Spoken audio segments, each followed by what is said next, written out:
Chris Arledge is feeling good about 2026. And if he's not, he's going to tell us why. It's time for another episode of Inside the Trojans Huddle presented by Locked On USC. I'm Marc Kulkin along for the trip. Chris Arledge is your Inside the Trojans Huddle cruise director. Greg Katz is your Trojan truth teller.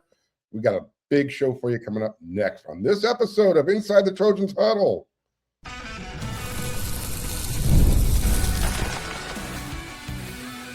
You are Locked On USC, your daily podcast on the USC Trojans, part of the Locked On Podcast Network, your team every day. Hello, everybody. Welcome to this week's edition of Inside the Trojans Huddle. I guess I'm your cruise director, so welcome to the Love Boat.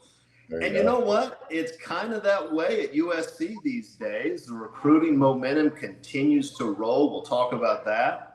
And we have a coaching staff and a general manager that could not be more confident, at least publicly.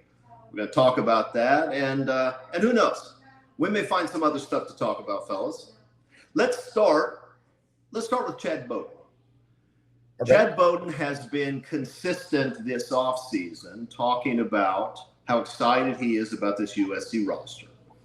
The quote from yesterday that struck me, Mark, what was it? What did he say? I was going to say, let me read it for you. I've got it pulled up for you.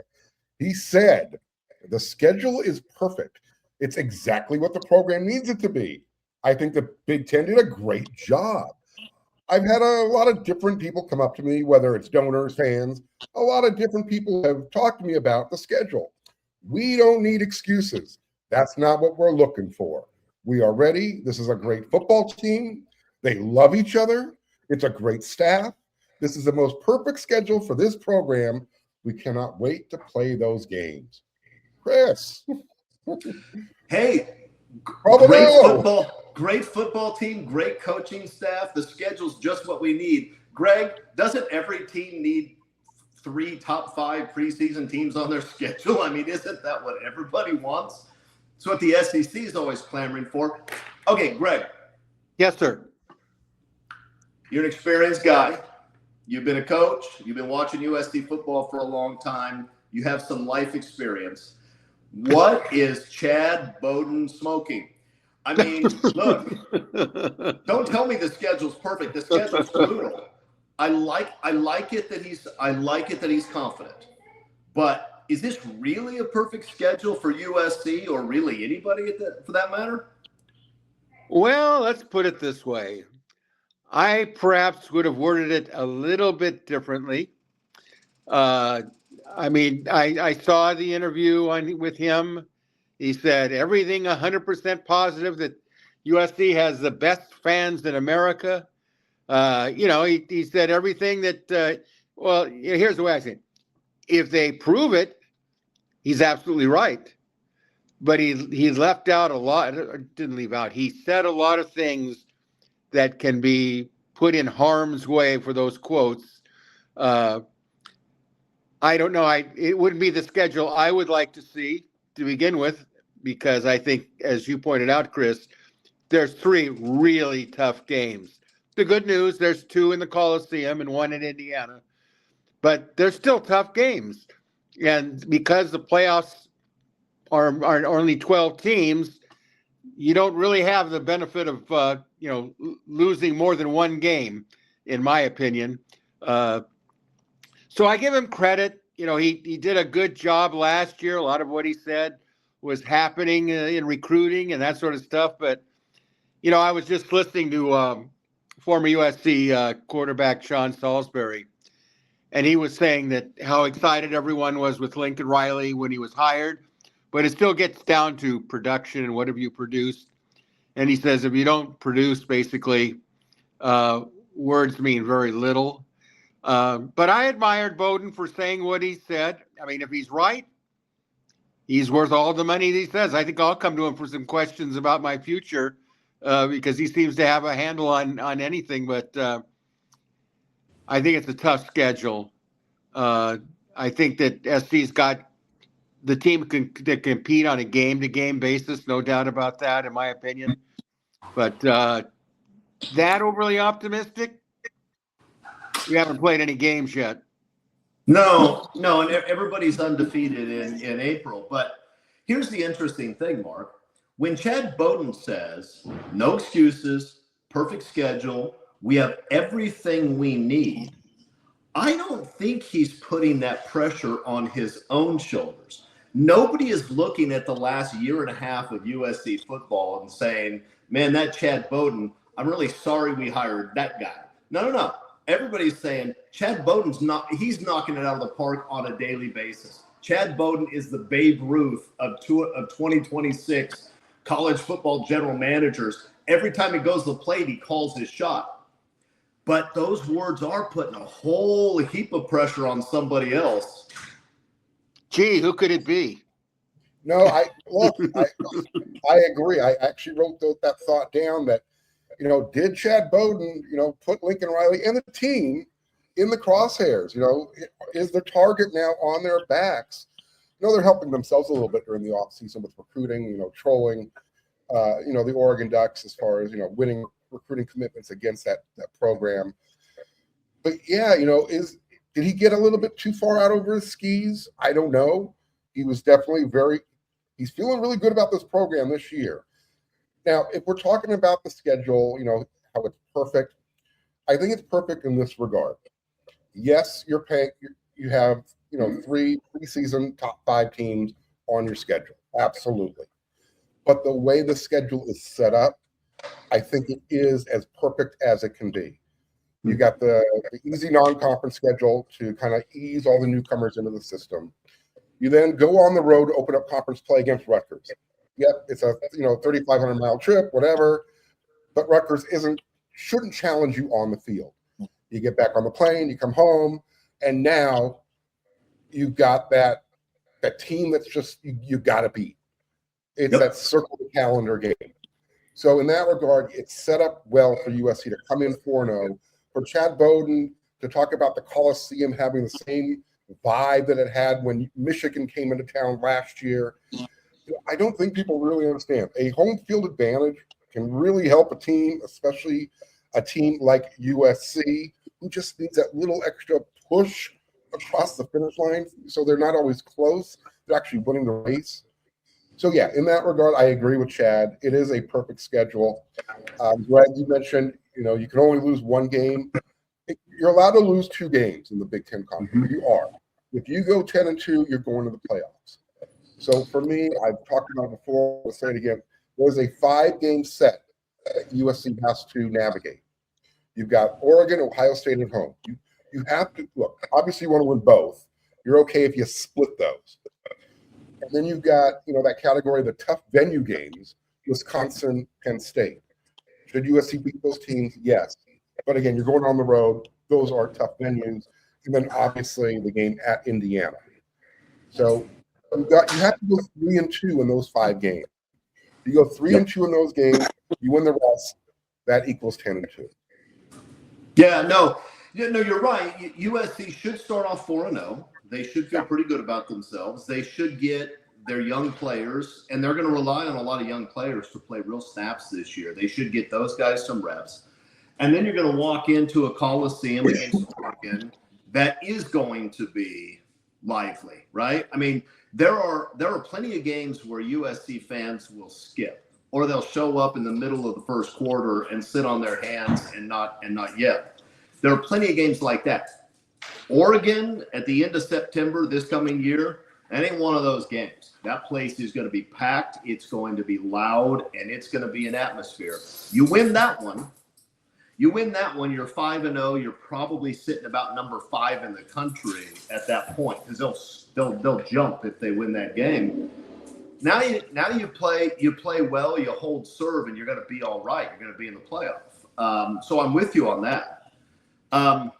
Is Washington a trap game though? Because that's the game immediately after Oregon.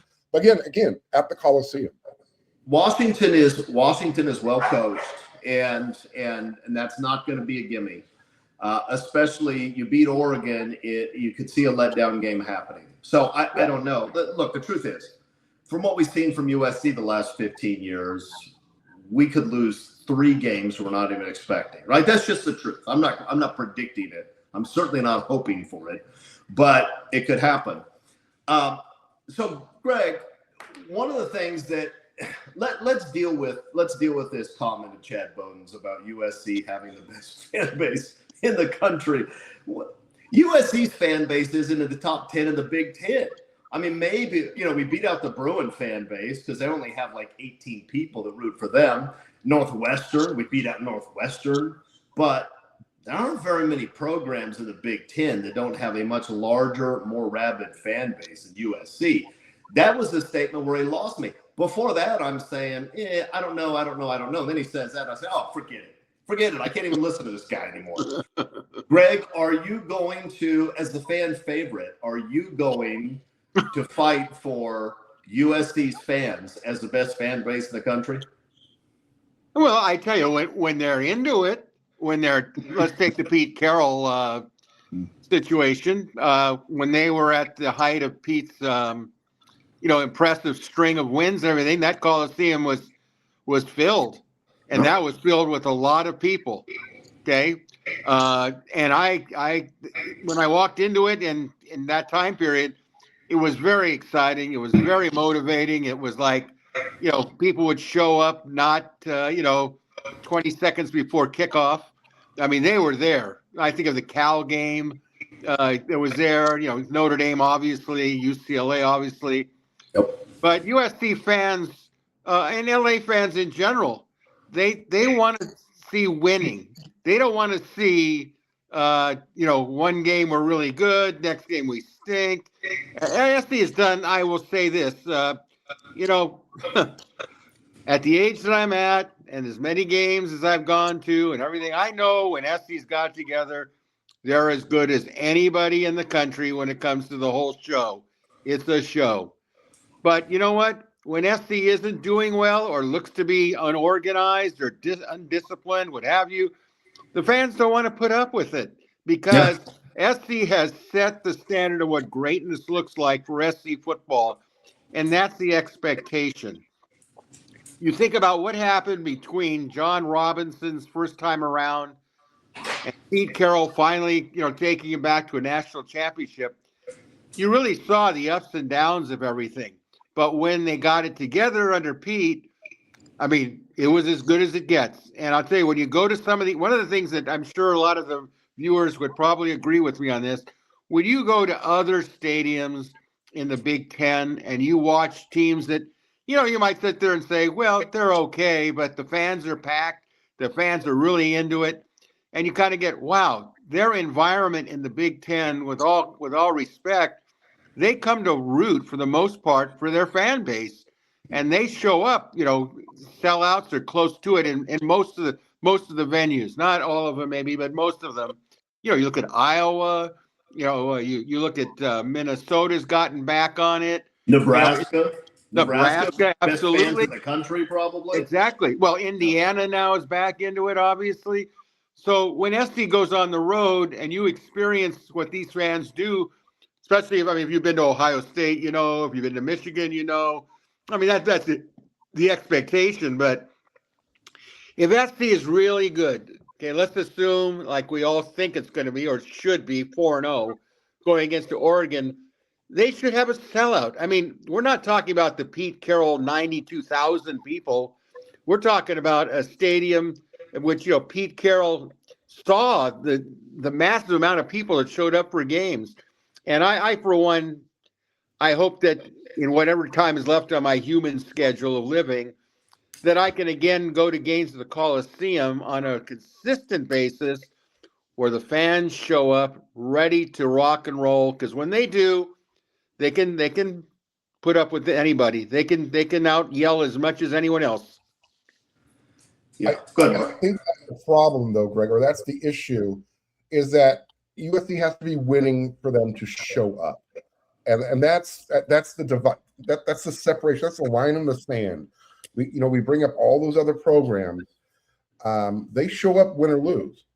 In LA, it doesn't. You don't have to be a winner when you know what the standard is. The Dodgers, they pull $3 million every year, win or lose. The Lakers sell out pretty much every game, win or lose. So I don't know why USC fans are so bandwagon as much as they are, but that's what they are. Let's just call a spade a spade. They are bandwagon fans. When USC's doing well, they'll all show up. You'll have the sidelines overflowing with celebrities and former players who want to be part of the action. But if USC, is going 8-4, 9-3, and I get it, financial times are different compared to in the past. You're going to stay home. They're going to watch it on their, 4,000K TV, whatever. But yeah, USC fans, it can't just be, when they're winning, they're going to show up. Yeah, that's always my issue. Part of the issue is that those Big Ten fan bases, they have enormous numbers of alums, right? Far more than USC has, and people that go to the University of Iowa, for example, they tend to be from that area. I mean, I'm not saying people from Manhattan don't go to Iowa, but USC is a different type of university. They pull people in from all over the world. So those fans. How does Penn State get 110,000 people to show up every Saturday in Happy Valley, which is literally in the middle of nowhere? Yeah. No, look, they're great fan bases. The SEC schools as well. USC's is not. But if you're a USC football coach or administrator, you have to know that going in. And if you spend the better part of a decade poking us in the eye with a stick every Saturday, you're probably not going to get what you want out of us. And let's be honest, Lincoln Riley hasn't yet done his part. Maybe this will be the year, but he hasn't yet done his part. He has not made USC what we thought he would make USC. If he does it, the fans will come back. I'm with Greg on that. Hey, Mark, let's take a break. Why don't you sell something, and then we'll come back and talk about spring practice. Let's do that. All right. I'm Clea Butler, host of Locked On Women's Basketball, and this is Mazda's Women's Basketball Snapshot, celebrating the work no highlight reel can ever capture.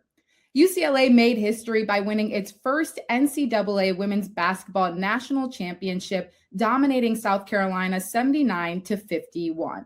The Bruins controlled the game from start to finish with elite defense and balanced scoring, finishing the season 37-1. Star center Lauren Betts was named Most Outstanding Player, leading a team effort that capped a 31-game winning streak. Under head coach Corey Close, UCLA secured a landmark title that has been decades in the making. These moments are earned off the clock, those long before the lights ever come on. The sweat, the fakes, the doubt, the scrapes. I'm coming back for more every time. Mazda puts that same drive into every detail. Wins define the moment. Putting in the work, that defines you. There's more to a Mazda because there's more to you. All right. All right, welcome back, everybody. You know what? I'm going to go ahead and sell something, too. I might as well. So some of you who spent time at WeAreSC over the last 7 years would sometimes come across my column, Musings from Arledge. I've gone back through the archives. At first I was going to say I've gone through the archives and I've picked the good ones. That's probably an overstatement.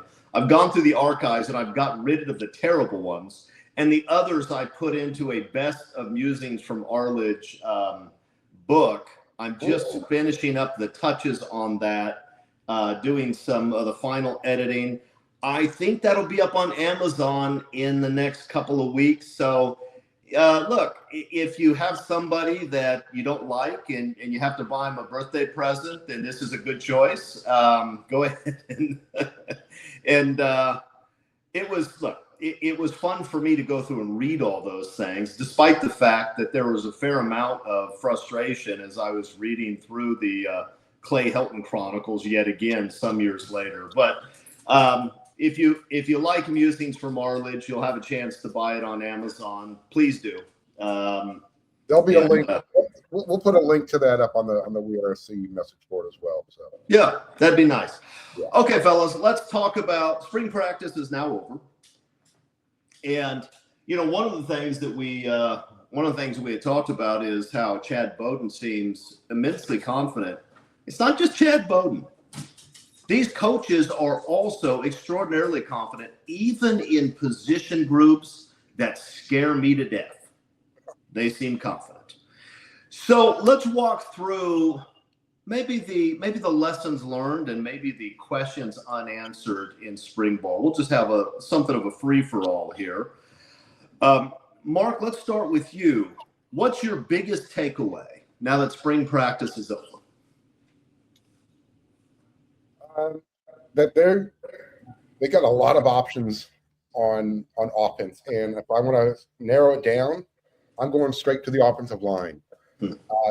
This was more than a test during spring camp with Tobias Raymond at center. This is something they're seriously considering, and USC's offensive line in the fall hinges on, does Killian O'Connor, when he's fully healthy, is he able to beat out Tobias for that center job? Because if Killian remains the starter, now you're possibly only playing with one new starter on the offensive line. Mm-hmm. Tobias beats him out because you can go bigger and you don't lose anything as far as the offensive line calls, the snapping. Now you're opening up two positions. And what I'm saying too, well, if Tobias slides over from left guard to center, who's starting at left guard? Is it going to be Hayden Treater? Is it going to be Brett Kolage? There's been a lot of discussion about that right tackle spot. Justin Tawanuu has been, on rehab island all spring. Guys like Elijah Vicona, who is like three different dudes combined. I mean, he's that big. He's had a really good spring. Unai Pepe, the 5-star that USC brought in with the 2026 class. If he understands the position, is he going to be in there? So you have three people vying for that right tackle spot, but whoever gets it, let's assuming it's Elijah Vicona or Unai Pepe, now you're really big across the offensive line. Elijah Page, Hayden Treater, or Brett Kolage, Tobias Raymond. Alani Noah is going to be the right guard for your starter. And then just how big are you at right tackle with Justin or Vicona or Kenai Pepe? So that's what I learned, is there's a lot of options and there's a lot of depth on that offensive line room. And I know Zach Hansen knows how to handle bodies when somebody goes down. I'm not convinced that Justin T is hurt. I think Elijah Vicona ate him. Greg, it's interesting when you look at this, what might be the USC starting offensive line. You have some guys who were projects at the time they were recruited, who are now big, agile guys that give you a chance to have something special up front, right? Tobias Raymond was a good athlete in high school, but this was not a 5-star guy. He was seen as a project. Elijah Vicona was 400 pounds and he was a guy, because of his size, people were interested, but again, not a 5-star. You may very well end up in a situation where USC is playing a couple of guys that kind of flew under the radar in high school, and now USC expects them to do big things. That's sort of interesting, isn't it? Well, it's certainly interesting because I think that obviously it all starts offensively with the offensive line and what they are going to do with it, whether they're going to really have a combination of running and passing, or just passing and then some running, or maybe there'll be a lot of running and some passing. I don't think I can say what they're going to do because it really gets down to the hands of Lincoln Riley. And Lincoln Riley has, he's done some good things, obviously, but there's some questionable things that only he can decide on, such as clock management and some of the other things that has come to attention. And certainly, if you're really a good coach, you're probably pretty good at clock management. And I think that we still have to see Lincoln when he's got it all together. Now, I think this season is really important, so important for Lincoln Riley and the program and everything else, because we're going into the 5th year. I've said this a million times, and sometimes it upsets some people. Other times some people stand up and applaud it. But they still haven't done anything. Yeah, they've won games, but SC's always won games. They haven't won any championships. They haven't gone to the playoffs. And this would appear, since they have a quarterback who's experienced, and a lot of people believe he's going to be, a professional quarterback in the future, they have to get it done this year for Lincoln Riley. And Riley knows that. And when we start talking about, are they going to go with the true freshman at right tackle? Are they going to move Raymond to center? A lot of that in the end is going to be, is this going to be the type of moves that will get us enough wins in big games to get to the playoffs?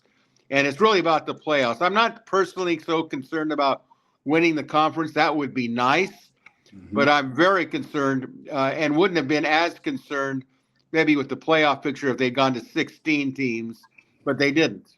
They're staying with 12. And I think that puts a lot of pressure on USC to get it right. And as far as maybe experimentation, they're going to have enough games to experiment in the first 3 games, that's for sure. But that's not to take anything away from Fresno State. They'll come to play. They will come to play, no doubt about it. If they can figure out what's going on, and then when they go to Rutgers and they play away, we'll see.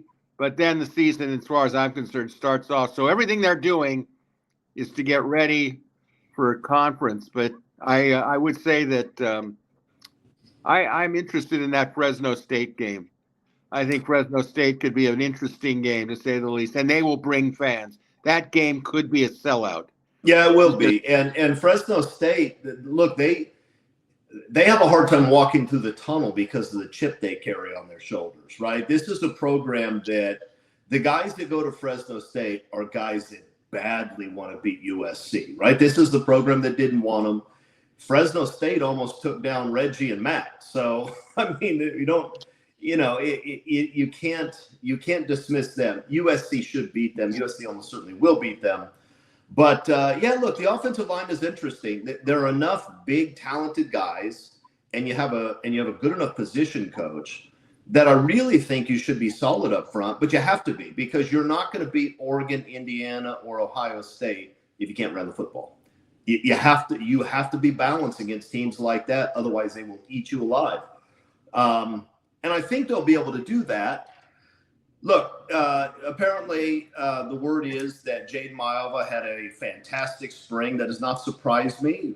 Guys who have started as many games at quarterback as he has started tend to be really good there last year. And he's a guy who can throw the football. We know that. So, it's hard not to feel good about him. I think he's going to be solid. Doesn't mean he's not going to throw a bad pick. It doesn't mean he's not going to have a bad performance. I'm just saying he's a guy that you expect will show up and be one of the top quarterbacks in the conference and probably the country, right? So the question then is, who's he going to throw the ball to? And I think we learned some stuff this spring about that, didn't we? Mark, what do we make of this very young wide receiving core at this point? They're going to play. I mean, I'm probably doing one of Greg's obvious, not so obvious, but they're going to play. Look, Tanuk Hines was out all spring, again, rehab island, trying to, just get healthy after having a procedure. And you had Terrell Anderson, who was available. He was the transfer from North Carolina State. Zacharias Williams started camp, wasn't able to finish camp. So, again, how durable is he? That you got a lot of positive reviews from the freshmen. Big Mike Williams is like, hey guys, Quan Baker, he's the guy. Trent Mosley, beginning of camp, was getting that same type of, he's going to contribute. He's going to be hard to keep off the field. Once you get past Tanuk Hines, the guy with the most returning reception, or I guess experience that USC recruited, was Corey Sims. So he's going to be a guy you're looking at. But it's going to be a young group regardless. It's Tanuk Hines, Terrell Anderson, can Zacharias stay on the field, and then basically figure out who is going to complement Tanuk. He's going to be wide receiver 1, but you kind of got to get that figured out. Even though Coach Riley said, at the end of spring, he feels good about the group, and questions were answered. We don't know what was answered until we see them in a real game, not going up against USC's defensive, USC's secondary. Yeah. Look, if there's anybody who knows what a good freshman wide receiver looks like, it should be Mike Williams. I mean, as long we don't have K-State on the schedule, do we?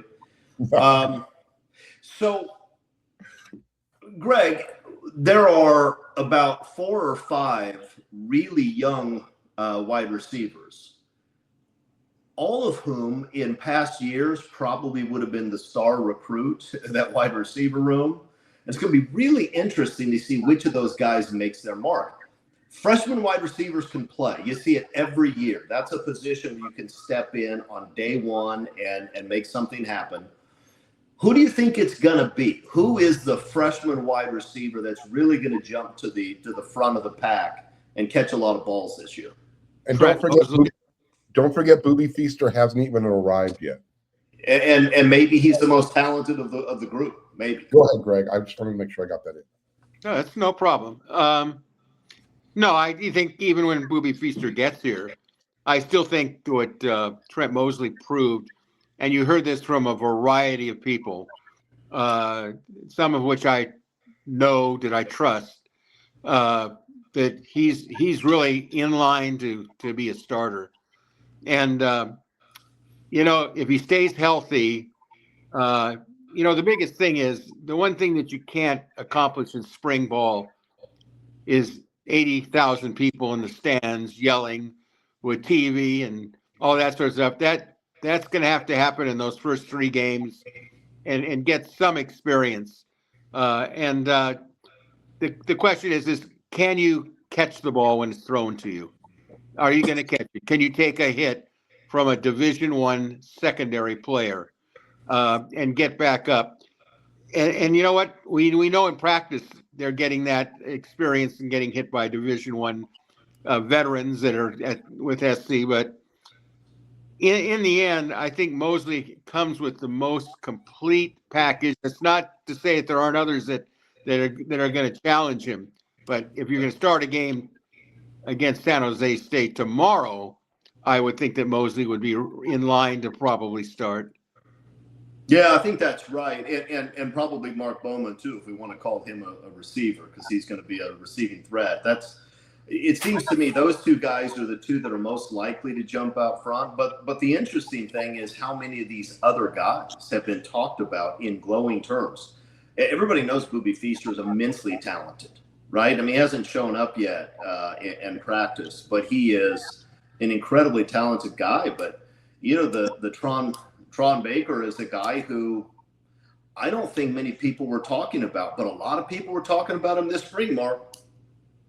Yeah, look, Tron already has his quote. It's death, taxes, and 85, which means there's 3 things that are always going to be consistent, and he's one of those 3 things.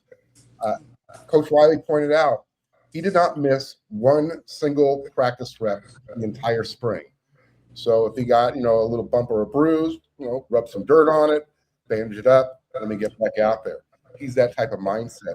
And he was also one of the first guys who committed to the class. He's not the most heralded, but he committed, he stuck with it. And it just proves that he's one of the guys who wants to be a Trojan. He understands that standard, and he wants to help meet it. So, big Tron Baker fan. Greg, you talked about Trent Mosley. Caden Dixon-Wyatt, and the other, wide receiver from Mater Dei, the one that USC went in the last second and said, you know what, Ohio State, we're going to keep them at home. Luke Weaver, the other big wide receiver. There's a lot of talent in that room, period, end of thread. It's just a matter of who is going to end up on the field. Dixon-Wyatt is the guy who went to the All-American Bowl and outperformed all these bigger. I mean, he was a 4-star recruit from Mater Dei, so it's not like people didn't know about him. But most days in practice, people were talking about how he stood out as a superstar, and he does. And it's hard for him to get press in this group right now. It's a pretty extraordinary group of freshmen, and I suspect you're going to see a couple of them really make a jump. They're going to have to, right, for the offense to do what it needs to do. Let's take a break, and then we'll come back and talk a little bit about the defense. Let's do it.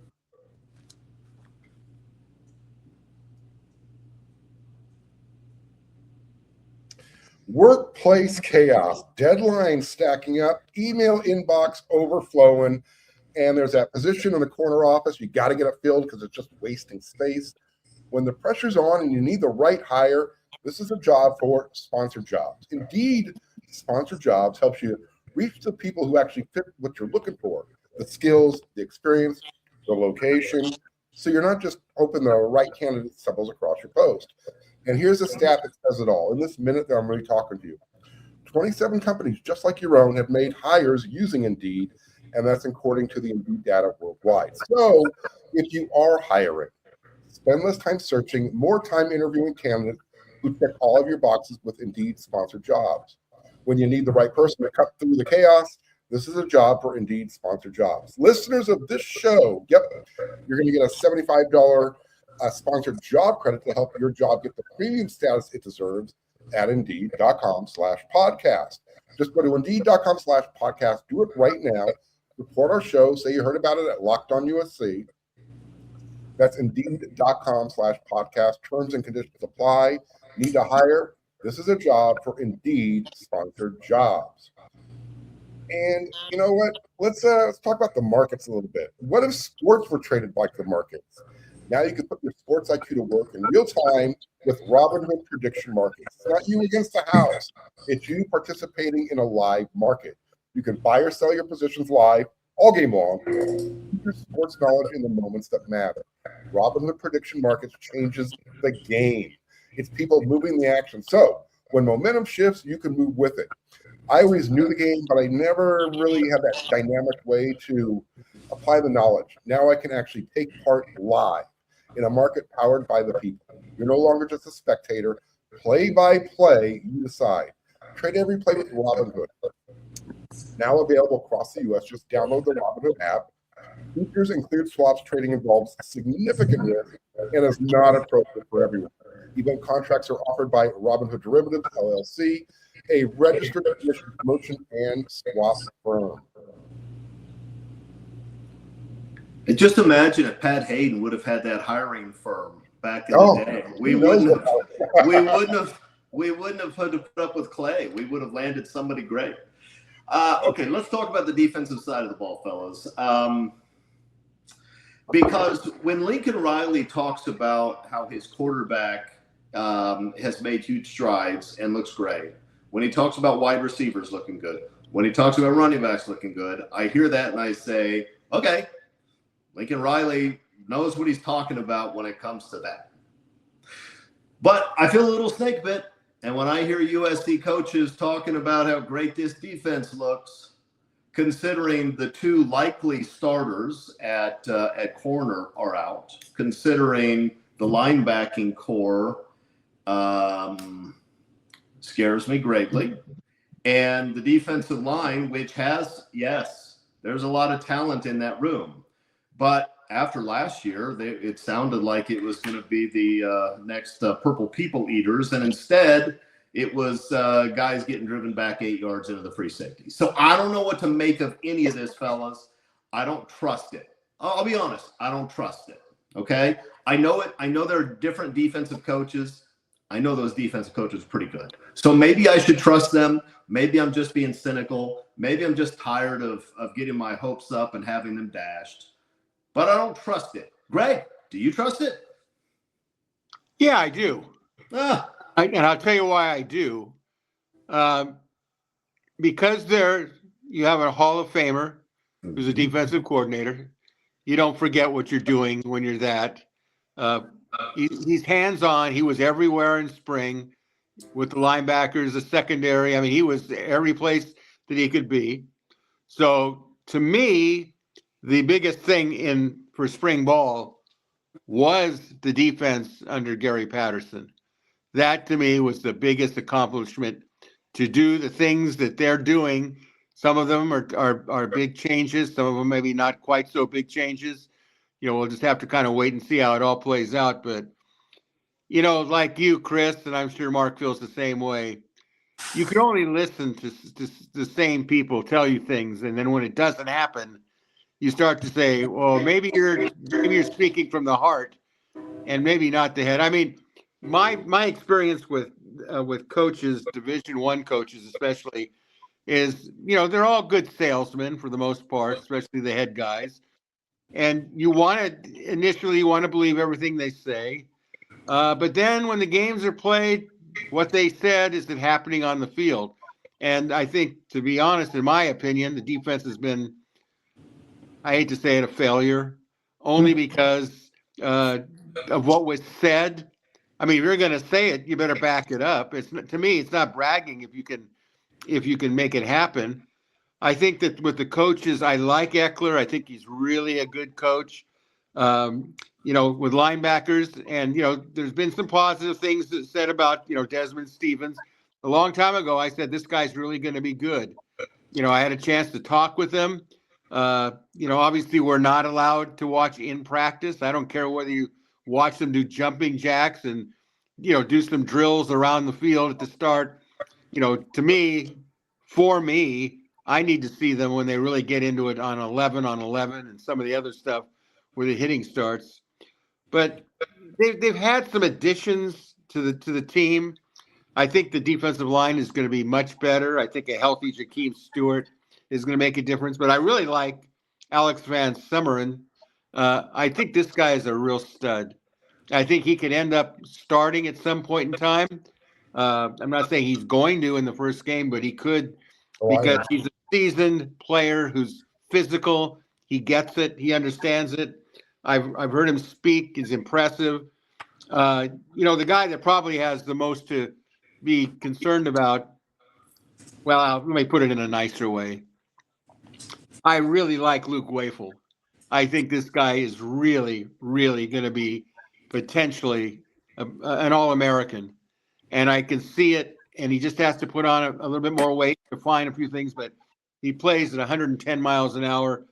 And if I was Braylon Shelby, I would really be saying I better have it going 110% every down and doing exactly what I'm supposed to be, because I think that Wafel has the ability to get himself into the starting lineup.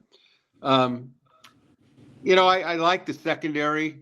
I think that having Gonzalez coaching him, I like that for the safeties. And this is Patterson's, as great as he was as a Hall of Fame defensive guy, this was kind of his specialty, the secondary. Yep. And my feeling and Chris, you would know this because that's what you played.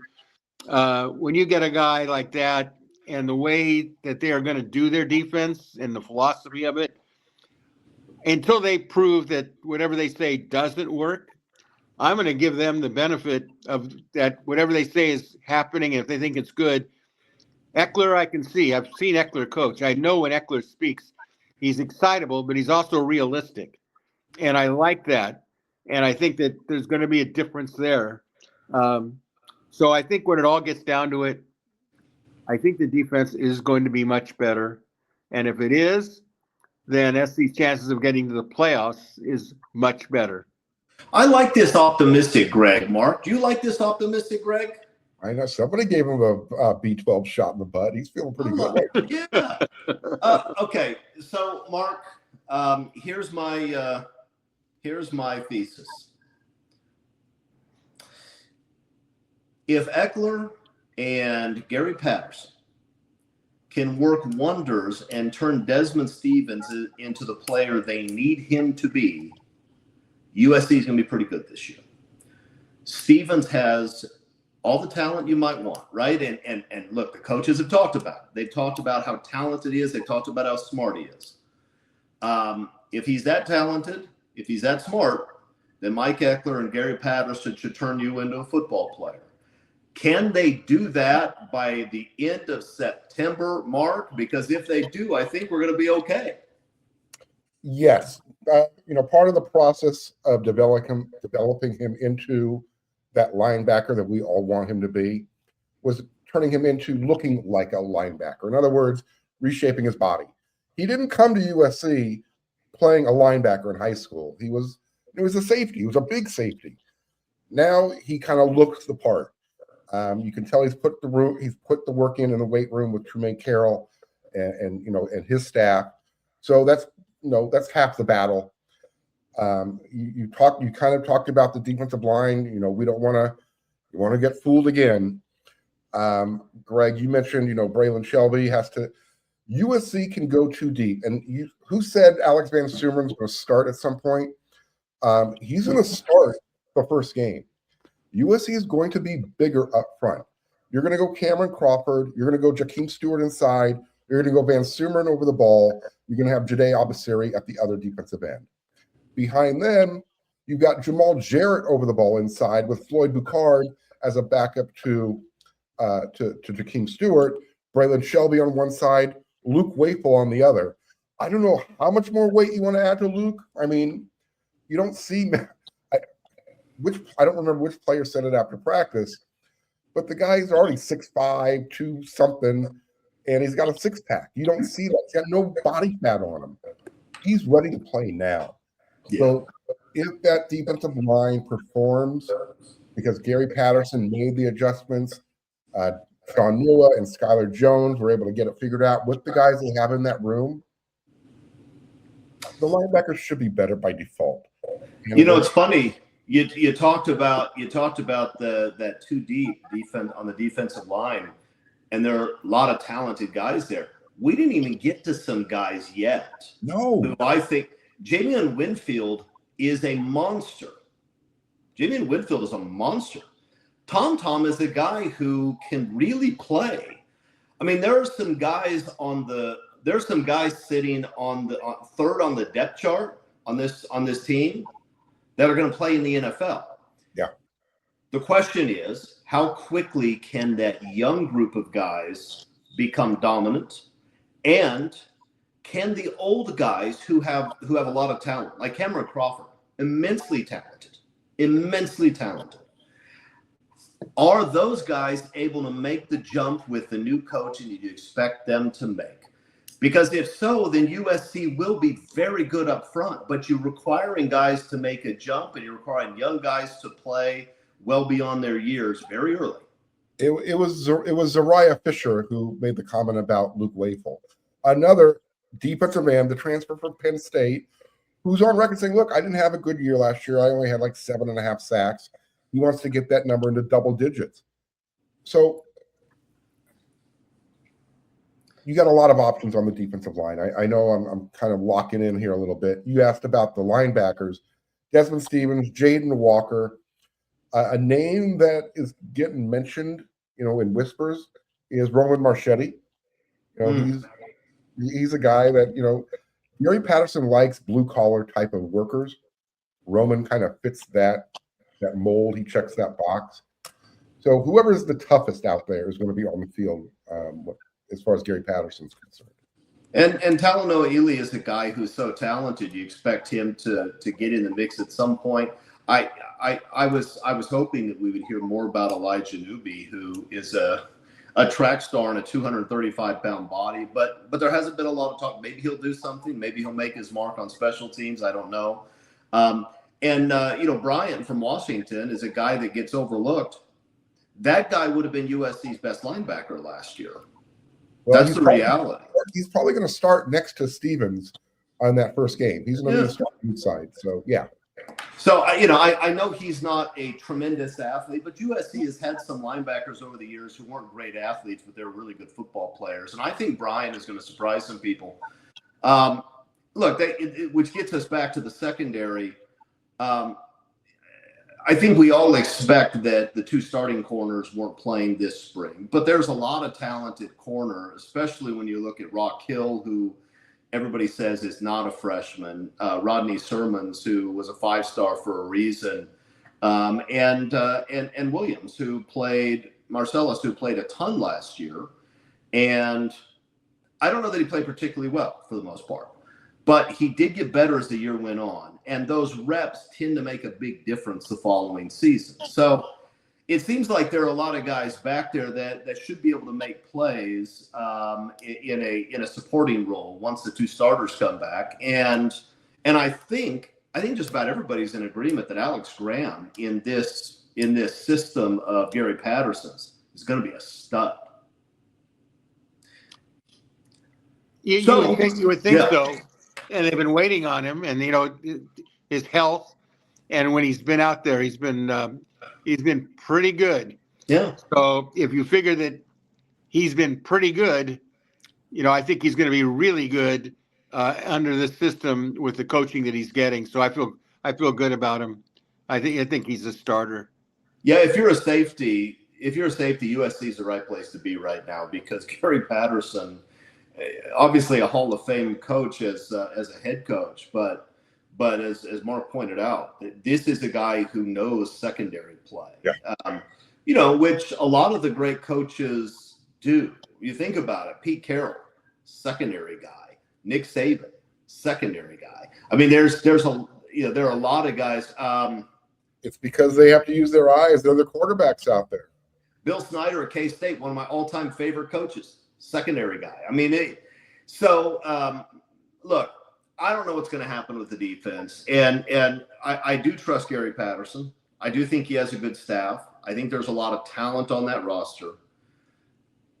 Lincoln Riley has never fielded a really good defense. He had a decent defense at Oklahoma once, and he had a lot of bad defenses. So if they find a way to go out and play good defense, I'm talking top 20 in the country level defense, then USC is a playoff team, and Lincoln Riley will finally have answered the question that people have been asking about him for 10 years. Can this guy ever pair a really good defense with that offense? If he does, Ohio State and Oregon and Indiana, those teams also have a big problem on their hands. That's just because USC's offense is going to score points this year.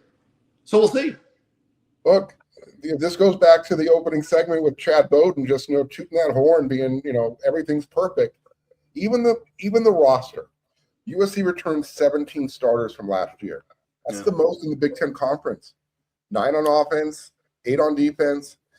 If Gary Patterson and Mike Eckler and Paul Gonzalez and Sam Carter, if those guys, Skylar Jones, I'm just mentioning the new coaches.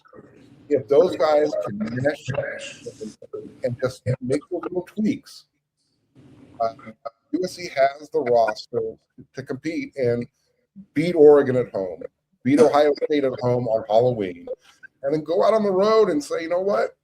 We've done this before. We're USC. Will they be favored at Indiana? Probably not. But like you just said, Chris, USC has 3 phases. If they've got an offense, which we anticipate they're going to have an offense with Lincoln Riley, that just comes with it. All of a sudden now you've got a defense. And USC wasn't bad when you're looking as far as points given up per game. It was just they had breakdowns. They didn't play for 60 minutes. And now you bring in Eckler to also correct special teams.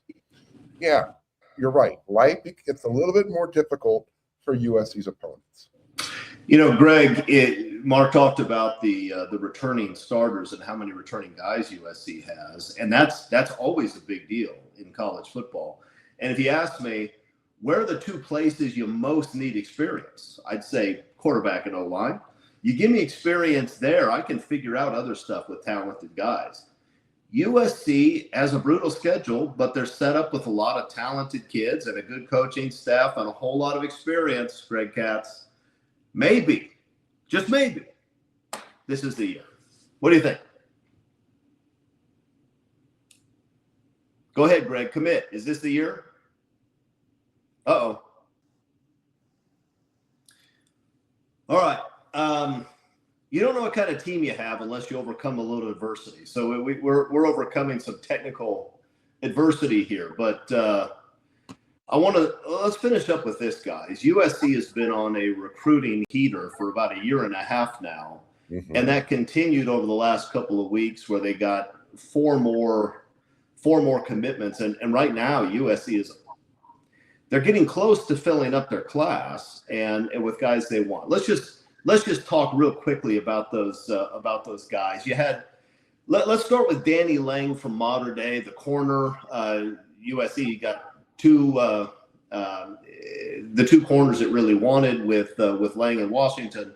Marc, what do we make of Danny Lang? What do you know about him? Danny Lang is a player that you want playing on your team. He plays with a lot of tenacity.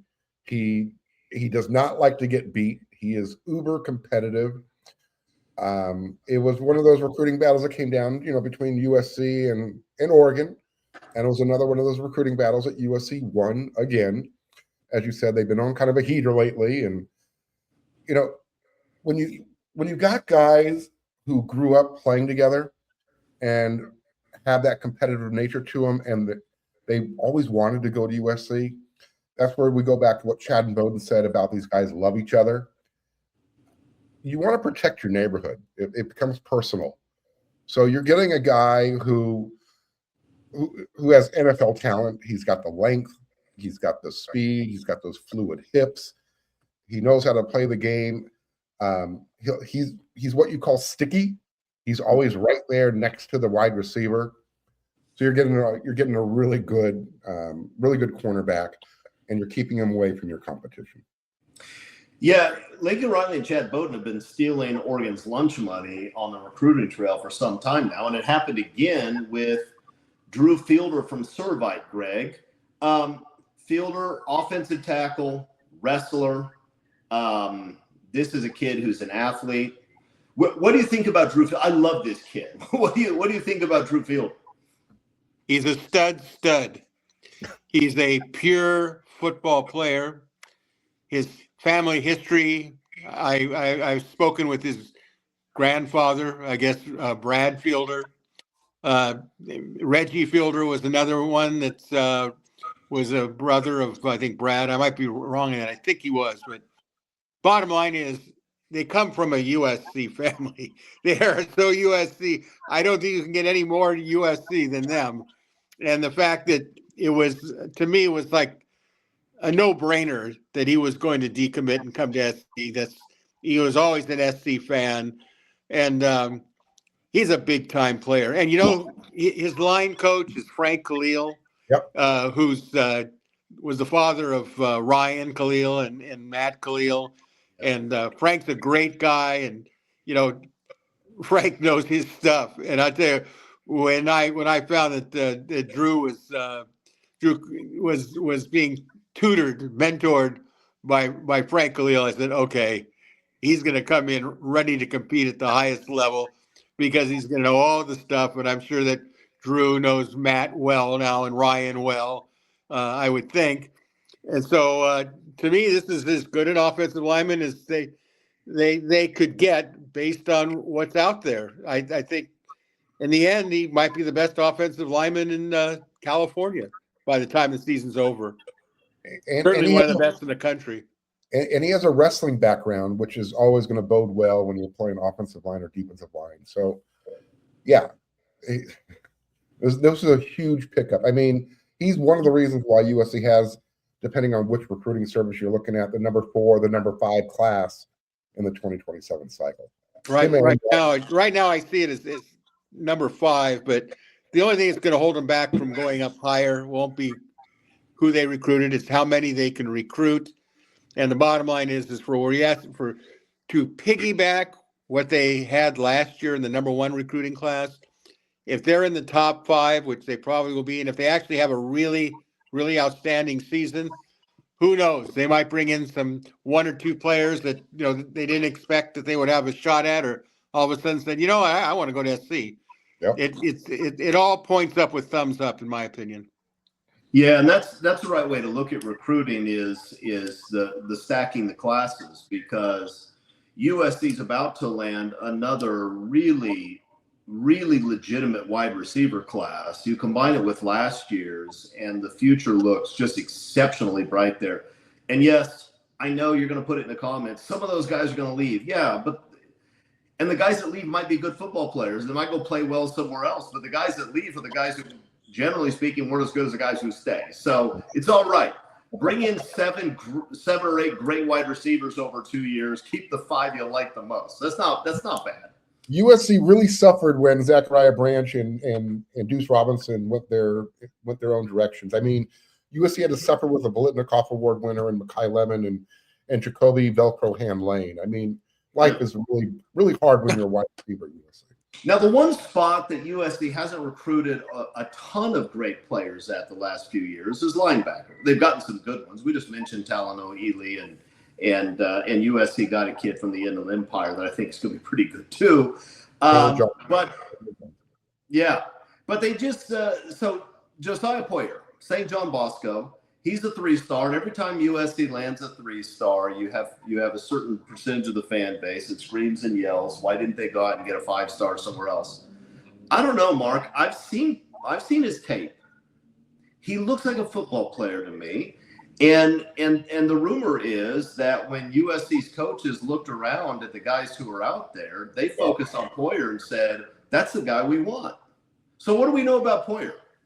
Well, we know he's another local product. This one from St. John Bosco, which is great. You want to, you've already got that modern day pipeline. Now let's get the Bosco pipeline flowing a little bit more freely as well. Keep getting players from them. Josiah Poyer is a land shark. He is one of those, guided missiles. He sees ball carrier, he goes, gets ball carrier, and then he throws him to the ground violently. And that's what I want for my linebacker. So, again, he might not be the highest rated guy, but guess what? There's going to be multiple re-rankings between now and the end of his senior season. So if he's just a 3-star, he's more than likely going to be a 4-star for those who care about that. What Gary Patterson and what Mike Eckler care about: can he play football? Can he be coached up? Can he be developed? Can he play linebacker and can he do it at a level that you want at USC? And when you look at his tape, you say, yes, yeah, no, let's do it. Yeah, I'm with you. He looks like a pretty good player to me. The other kid that they just landed, this one not a Southern California kid, they pulled him out of Louisiana. It's been a while since they pulled a running back out of Louisiana, probably Joe McKnight. Pretty good one. Yeah, not a bad one. Javon Vital, who is he's not a very big guy, 5'9", listed at 5'9", 185. I don't know if he's even that big. Good speed. I don't know. He doesn't have Reggie. I don't think he has Reggie Bush speed top end.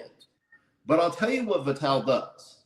He makes people miss. His ability to start and stop, his elusiveness is really impressive. Greg, have you seen any of Javon Vital, and what do you think? Well, I think he's, he plays quarterback as well as he plays running back. He play wide receiver. He could play in the secondary. Just exactly where he's going to play, I don't know. But I will say this: he's got exceptionally quick feet. I mean, he can really dance his way in and out of things, and he's fast enough. Mm-hmm. He's fast enough. Is he Reggie Bush speed? Come on, how many people are? How many people have that fifth gear where you can just say, wow, he just blasted through there? Now, he's listed as running a 4.40, which is fast enough. Mm-hmm. But, very few people have that exceptional fifth gear. And he's a football player. I know he's only about 180, something like that. But, I always figured, okay, he'll put on 15 more pounds, depending on the position he's playing. So if he's at 5'9", let's say 200, 205, he's big enough. But, they're really stacked with running backs at the moment, even though they'll lose some after this season. But, I know that LSU wanted him. Lane Kiffin wanted him. And the fact that Kiffin wanted him should tell you something right there. I think that Kiffin pretty much knows talent. So I think the fact that they got into Louisiana again and got another player from there is a major thing. So I think it was a good get. I was kind of surprised they have listed at a 3-star, but I think I understand why, because he plays multiple positions, and maybe they were a little concerned about how good is he at this position, but he's definitely an athlete. He's going to play somewhere. Yeah, top end speed is overrated for running backs anyway. It's a nice thing to have, right? It's nice to be able to run 100 meters the way OJ or Reggie could. But Barry Sanders didn't have great top end speed. What he had is the ability to start, stop, and make people miss. Vital's not Barry Sanders. There's nobody's Barry Sanders. But he's a guy who can make people miss. And if you watch his highlight tape, he's making a lot of people miss. I don't need him to be Barry Sanders. Put the ball in his hand and let him be like that guy over at Miami, that Malachi Tony. Let him do that. If that's all if that's all he can be, we'll take it. I'm just saying, Yeah. Well, look, right now, recruiting at USC is going exceptionally well. The coaching staff deserves credit for that. Chad Bowden and his staff deserve credit for that. The donors deserve credit for that.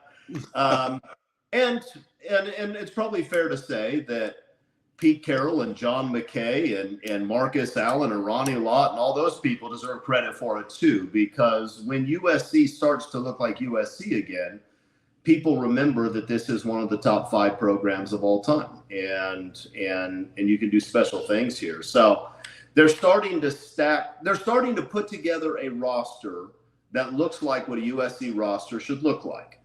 And if you look down the road a couple of years, and you're going to have a roster that is every bit as good as Ohio State's or Georgia's or Oregon's or anybody else, which is really all you can ask when it comes to Chad Bowden and his staff. Can you give us a roster that's as good as the best teams in the country?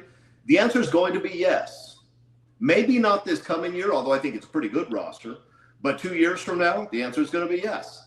And then the question is whether you have a coach that can lead them to the promised land. We're going to find out. Guys, anything else we should talk about? Did we miss anything? We got Fan Appreciation Day coming up on Saturday. If you're in town, get on over to USC. I think it starts at 9 a.m.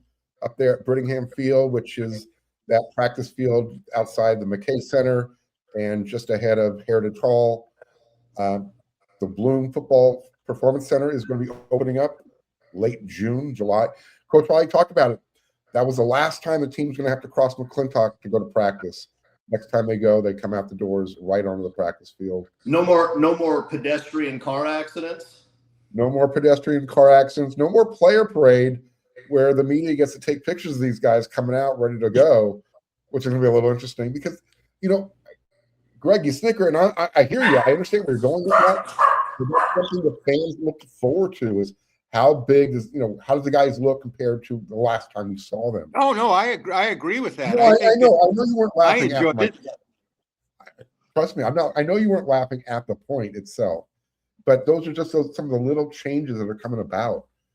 I'm actually concerned about it because that was the one place that you could see the players and you could see them up close. I don't know what they're going to do as far as the media. I don't even know if they're going to allow the media to sit on the top of the new center and look down and watch practice. I don't know. My gut feeling is probably not. Probably get everybody can come out in the field for the first 20 minutes. Then maybe you could get photos.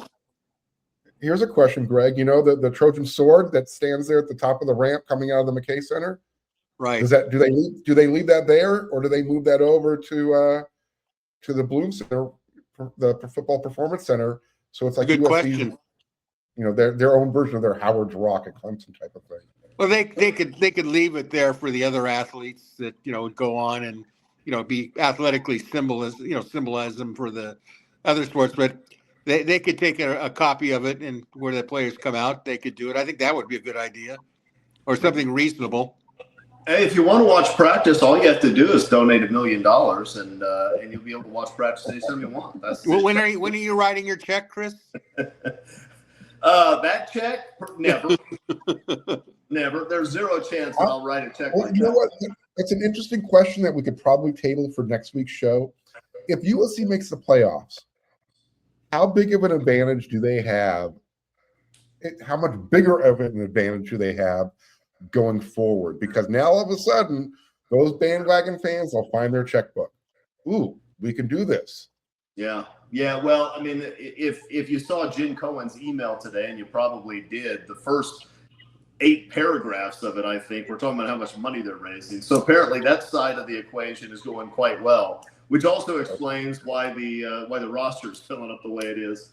All right. Well, look, we've done it. Spring practice is over, and now we have the dead period until summer, and we'll see what happens. But I'm cautiously optimistic, guys. I think that Gary Patterson may be just what the doctor ordered.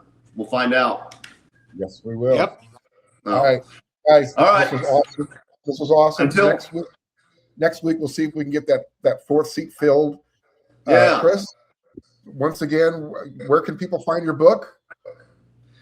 It'll be on Amazon, but it's not there yet. I got to finish it up, but it will be on Amazon, or you can just send me an email and maybe I'll send you a copy. I don't know if I like you. If I don't like you, I won't. Yeah. Chris, is Marc in the book?